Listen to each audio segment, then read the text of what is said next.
മൗദൂദിയുടെ കൂടെ കാശ്മീരാണോ ഇന്ത്യയാണോ എന്ന്. സഹോദരന്റെ ചോദ്യത്തിന് കൃത്യമായ മറുപടി ശംസുദ്ദീൻ ബാലത്ത് നൽകി കഴിഞ്ഞു. ഇനി എന്തെങ്കിലും സഹോദരന് ചോദിക്കാനുണ്ടെങ്കിൽ ചോദിക്കാം, അല്ലെങ്കിൽ അടുത്ത ആൾക്ക് ചാൻസ് കൊടുത്തിട്ട് പിന്നെ ചോദിക്കാം ആലോചിച്ചിട്ട്. ഓക്കെ, ആള് മാറി ചോദിക്കും.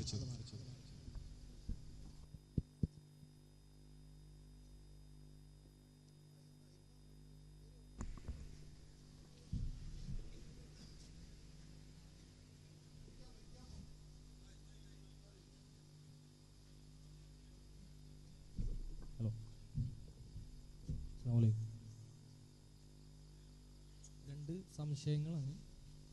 പേര് സലീൽ, പറവൂർ. രണ്ട് സംശയങ്ങളാണ്. മുജാഹിദിൻ്റെ എല്ലാ മുഖാമുഖങ്ങളിലും പ്രസംഗങ്ങളിലും കുത്തുബുകളിൽ വരെയും മൗദൂദിയെയും സയ്യിദ് കുത്തുബിനെയും വളരെ മോശമായിക്കൊണ്ട് പുതിയ മുജാഹിദ് പണ്ഡിതന്മാർ പ്രസംഗിക്കുന്നത് കേട്ടിട്ടുണ്ട്.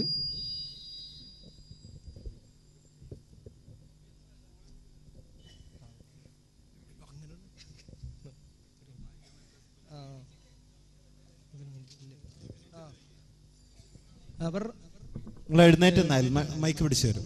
ഓക്കെ.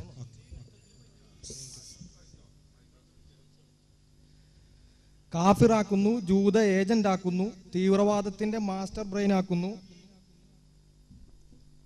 അത് ഇവിടെയും വളരെ ആവേശപൂർവം പ്രസംഗിച്ചവർ നടത്തിക്കഴിഞ്ഞു. എന്നാൽ ഒന്ന് രണ്ട് സംശയം. ഇസ്ലാമിക സേവനത്തിന് ഒന്നാമത്തെ ഫൈസൽ അവാർഡ് സൗദി അറേബ്യയിൽ ലഭിച്ച ഒരു വ്യക്തി മൗദൂദി. അദ്ദേഹത്തിന്റെ പുസ്തകങ്ങൾ അറബ് രാഷ്ട്രങ്ങളിൽ എങ്ങും പഠിപ്പിക്കപ്പെടുന്നു.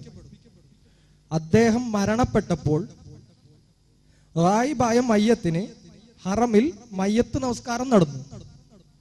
പല മുജാഹിദ് പള്ളികളിലും അത് നടന്നു എന്നാണ് കേട്ടിട്ടുള്ളത്. കൂടാതെ പഴയ മുജാഹിദ് പണ്ഡിതന്മാരിൽ പ്രഗത്ഭരായ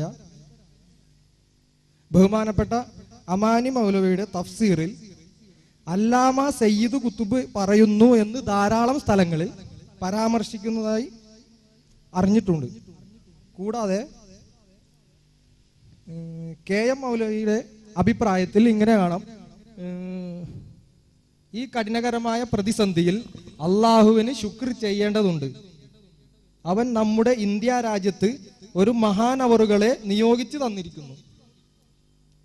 സത്യസന്ധനായ വിശ്വാസി, ഏക സംസ്കാരം എന്ന വാദത്തിന്റെ അപകടങ്ങൾ അദ്ദേഹം വെളിച്ചത്തു കൊണ്ടുവന്നിരിക്കുന്നു. അദ്ദേഹത്തിന്റെ പേരാണ് സയ്യിദ് അബുൽ അഅ്ല.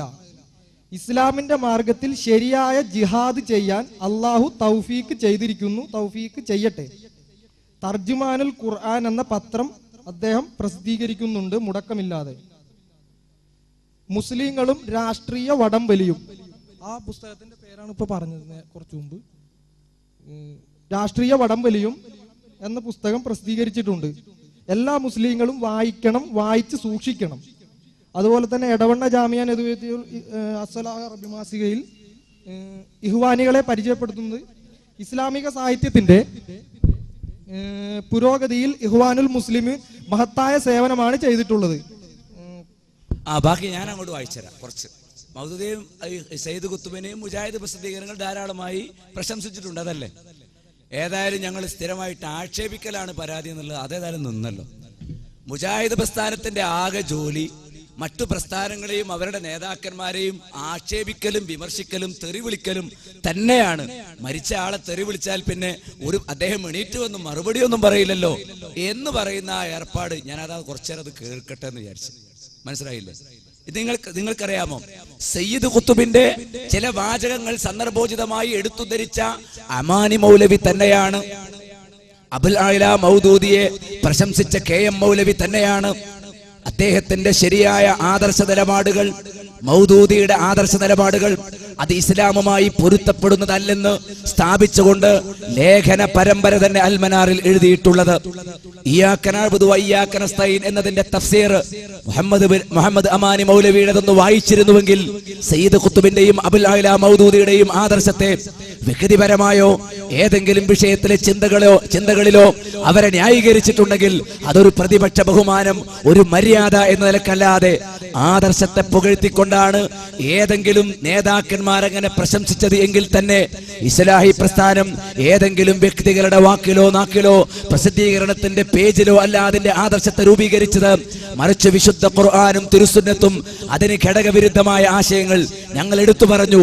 ഇന്നാലിന്ന ആയത്തുകൾക്കെതിരായി ഇന്നാലിന്ന പ്രയോഗങ്ങൾ, ഇന്നാലിന്ന സങ്കേത ശബ്ദങ്ങളെ ഇന്ന രീതിയിൽ അദ്ദേഹം വികൃതമാക്കി എന്ന് ചൂണ്ടിക്കാണിക്കുമ്പോൾ, പ്രമാണങ്ങൾ ഉദ്ധരിച്ചുകൊണ്ട് അബുൽ അഅ്ല മൗദൂദിക്കിന്റെ ന്യൂനതയുണ്ട് എന്ന് പറയുമ്പോൾ പ്രമാണങ്ങൾ കൊണ്ട് അതിനെ ചൂണ്ടിക്കാണിക്കാൻ സാധിക്കുകയായിരുന്നുവെങ്കിൽ മാന്യമായിരുന്നു.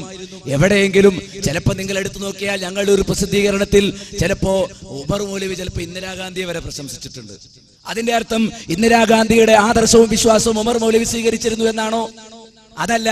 ചിലപ്പോൾ ഏതെങ്കിലും ഇതേപോലെ മുജാഹിദ് പ്രസ്ഥാനത്തിന്റെ ഒരു നിവേദനം ഇവിടെയുള്ള നിലവിലുള്ള ഒരു മന്ത്രാലയത്തിന് സമർപ്പിച്ചപ്പോൾ അനുകൂലമായി അവർ സമീപനം സ്വീകരിച്ചാൽ ശരി, ഇന്ന സർക്കാർ ഞങ്ങൾക്ക് വേണ്ടി ഇന്നാലിന്റെ സൗകര്യം ചെയ്തു എന്നതിന് ഞങ്ങൾ നന്ദി പറഞ്ഞു എന്ന് പറഞ്ഞാൽ ആ സർക്കാർ ചിലപ്പോൾ ഒരു പ്രത്യയശാസ്ത്രം ഉണ്ടായിരിക്കാം, അതിനൊരു ആദർശമുണ്ടായിരിക്കാം. ആ ആദർശത്തിന്റെ വക്താക്കളാണ് തങ്ങളെന്ന് കരുതിയെങ്കിൽ തെറ്റി. ലോകത്തുടനീളം അബുൽ അഅ്ല മൗദൂദിയെ വിമർശിക്കുന്ന നൂറുകണക്കിന് ഗ്രന്ഥങ്ങൾ ഞങ്ങൾ ഹാജരാക്കാം. സയ്യിദ് ഖുത്ബിനെ വിമർശിച്ചുകൊണ്ട് കേരളത്തിലെ ഇന്ത്യ ആഗോളതലത്തിൽ പ്രഗത്ഭരായ സലഫി പണ്ഡിതന്മാർ Sheikh Ibn Baz, Allama Nasiruddin Albani, Sheikh Salih Fawzan, ഞങ്ങൾ ഫത്വകൾ വായിക്കാം. അബുൽ അഅ്ല മൗദൂദിയുടെ ആദർശമാണ് ചർച്ചാ വിഷയം. വ്യക്തി എന്തോ ആകട്ടെ, ഫൈസലവാടാണോ ഒരു ഇസ്ലാമിന്റെ മര്യാദ നിശ്ചയിക്കാനുള്ള ന്യായം എങ്കിൽ ഞാനൊന്ന് ചോദിക്കട്ടെ, ഫൈസൽ അവാർഡ് നേടിയത് ഇത്ര വലിയൊരു അഭിപ്രായമാണെങ്കിൽ ഫൈസൽ അവാർഡ് നേടിയ ഒരു വ്യക്തിയുടെ അഭിപ്രായം കേട്ടോളൂ. ഫൈസൽ അവാർഡുകാരനാ പറയുന്നത്, സംഘടനകളിൽ നിന്നും പ്രസ്ഥാനങ്ങളിൽ നിന്നും ജനങ്ങൾ ചേരുന്നതും പിരിഞ്ഞു പോകുന്നതും നമുക്ക് അറിയാവുന്നതും അനുഭവമുള്ളതുമാണ്. പിരിഞ്ഞുപോയവർ ചിലപ്പോൾ സംഘടനയുടെ എതിരാളികളായി മാറാനും സാധ്യതയുണ്ട്. എന്നാൽ സ്ഥാപക അംഗങ്ങളുടെ, വിശിഷ്യ ഖുർആനിലും സുന്നത്തിലും അഗാധ പാണ്ഡിത്യമുള്ളവരുടെ തുടർച്ചയായ വൻതോതിലുള്ള ഒഴിഞ്ഞുപോക്കിന് സാക്ഷിയായ ജമാഅത്തെ ഇസ്ലാമിക്ക് വന്ന ദുർഗതിക്ക് സംഘടനകളുടെ ചരിത്രത്തിൽ ഉദാഹരണം കണ്ടെത്താൻ പ്രയാസമാണ്. ഒരു ഉദാഹരണവും കണ്ടെത്താൻ കഴിഞ്ഞില്ലെന്നും വരാം. 75 ഇന്ത്യ രാജ്യത്തെ പ്രഗത്ഭരായ പണ്ഡിതന്മാർ ഒരുമിച്ചിരുന്ന് ഇന്ത്യൻ ജമാഅത്തെ ഇസ്ലാമി എന്ന സംഘടനയ്ക്ക് രൂപം കൊടുത്തപ്പോൾ അതിന്റെ തുടക്കം മുതൽ മൗദൂദിയുടെ കൂടെ താങ്ങായി ഉണ്ടായിരുന്ന ഫൈസൽ അവാർഡ് ജേതാവായ വ്യക്തി പറയുകയാണ്, അതിൽ ലോകത്തൊരു പാർട്ടിക്കും വരാത്ത ഗതി. എന്താണ്? പല ആളുകളും പാർട്ടിയിൽ നിന്ന് പിരിഞ്ഞു പോകലൊക്കെ സ്വാഭാവികമാണ്. പക്ഷേ പ്രഗത്ഭരായ പണ്ഡിതന്മാർ ഒന്നടങ്കം പിരിഞ്ഞു പോകുന്ന ഒരു ദുർഗതി, അത് ജമാഅത്തെ ഇസ്ലാമിക്ക് വന്നതുപോലെ അതും ജമാഅത്തെ ഇസ്ലാമിയുടെ ദുർഗതിയെ ബോധ്യപ്പെടുത്തിക്കൊണ്ട് ജമാഅത്തെ ഇസ്ലാമിയുടെ സഹയാത്രികനായിരുന്ന, എന്നാൽ അതിന്റെ തനിനിറം ബോധ്യപ്പെട്ടു വന്നപ്പോൾ ജമാഅത്തെ ഇസ്ലാമിയെ കൈയൊഴിഞ്ഞ മൻലൂർ റൊമാനി അദ്ദേഹത്തിന്റെ മൗലാന മൗദൂദി കേസാത്ത് എന്ന പുസ്തകത്തിൽ പറഞ്ഞു, മൗദൂദി സാഹിബ് വഴിതെറ്റുന്നതായി കുറച്ചു കാലം മുതലേ ഞങ്ങൾ മനസ്സിലാക്കിക്കൊണ്ടിരുന്നു. ഭരണം നേടലാണ് ഇപ്പോൾ അദ്ദേഹത്തിന്റെ ലക്ഷ്യം. ഇതാരാ പറയുന്നത്? അബുൽ അഅ്ല മൗദൂദിയുടെ കൂടെ ജമാഅത്തെ ഇസ്ലാമി രൂപീകരണത്തിൽ പങ്കുവഹിച്ച പണ്ഡിതനാണ് പറയുന്നത്. ആ പുസ്തകത്തിന്റെ അവതാരികയിലാണ് ഫൈസൽ അവാർഡ് ജേതാവായ അബുൽ ഹസൻ അലി നദവി. ഫൈസൽ അവാർഡ് ഇത്ര വലിയ യോഗ്യതയാണെങ്കിൽ അത് ജമാഅത്തെ ഇസ്ലാമിയുടെ ദുർഗതിക്ക് തെളിവായി ഞാൻ ഇവിടെ സമർപ്പിക്കുകയാണ്. ഇനി റോഡിന് പേരിട്ടു, അതേപോലെ ഏതെങ്കിലും സിലബസ്, അബുൽ അഅ്ല മൗദൂദിക്ക് അറബിയിൽ ഒരു പുസ്തകം തന്നെയല്ല, പിന്നെയല്ലേ സിലബസ് പഠിപ്പിക്കൽ. ഇനി മൗദൂദിയുടെ ആദർശ വിരുദ്ധമല്ലാത്ത ഏതെങ്കിലും ആശയങ്ങൾ വലിയ പണ്ഡിതനാണ് എന്ന രീതിയിൽ ചിലപ്പോ അതൊക്കെ ഒരു രാജ്യത്തിന്റെ ഘടനയും സമ്പ്രദായവും അതിന്റെ ഉത്തരവാദപ്പെട്ട സ്ഥാനങ്ങളിൽ ഇഖ്വാനികൾ സലഫികളാണ് എന്ന കള്ളലേബലിൽ കയറിയാൽ ചിലപ്പോൾ പ്രത്യക്ഷത്തിൽ അപകടം തോന്നാത്തത് കയറി കൂടിയിട്ടുണ്ടാകാം, ഇല്ലെന്ന് ഞങ്ങൾ പറയുന്നില്ല.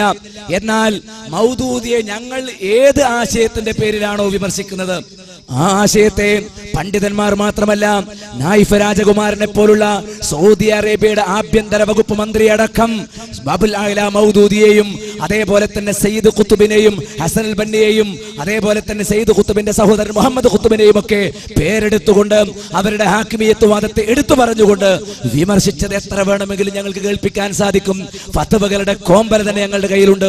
ശൈഖ് ഇബ്നു ബാസിനോട് ഒരിക്കൽ ചോദിച്ചത്, മുസ്ലിം ഉമ്മത്ത് 72 തരം ചിന്താധാരകളാകുമെന്നാണല്ലോ പറയുന്നത്, എന്നാൽ ഇഖ്വാനുൽ മുസ്ലിമൂൻ പ്രസ്ഥാനം ഉൾക്കൊള്ളുന്ന ആശയാദർശങ്ങൾ സ്വീകരിച്ചവർ 72-ൽ പെടുമോ? അതല്ല